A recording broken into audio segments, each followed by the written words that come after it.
حق خود ارادیت فورم جموں و کشمیر کے زیر اہتمام نیشنل پریس کلب اسلام آباد کے باہر مقبوضہ کشمیر میں بھارتی ظلم و جبر کے خلاف احتجاجی مظاہرہ۔ 5 اگست کے بعد مقبوضہ ریاست جموں و کشمیر کے عوام کو بھارت کی 9 لاکھ سے زائد فوج نے محصور کر کے رکھا ہے اور آئے روز کشمیری نوجوانوں اور بچوں کا بے دردی سے قتل کیا جا رہا ہے۔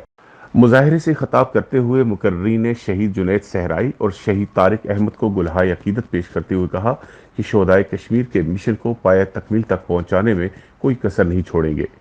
بھارت مقبوضہ کشمیر میں آبادی کا تناسب تبدیل کر کے سیکیورٹی کونسل کی قراردادوں کی دھجیاں اڑا رہا ہے۔ مقررین نے عالمی برادری سے مطالبہ کیا کہ بھارت کو مقبوضہ جموں و کشمیر میں غیر قانونی اور غیر اخلاقی ہتھ کنڈوں سے روکنے کے لیے فوری طور پر اپنا اثر و رسوخ استعمال کرنا چاہیے۔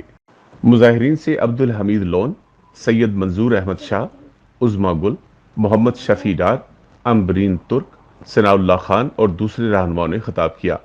مظاہرے کے اختتام پر شہید جنید صحرائی اور شہید طارق احمد کی غائبانہ نماز جنازہ بھی ادا کی گئی۔ رپورٹ ڈاکٹر عدنان کیانی، جہاں نیوز، آزاد کشمیر۔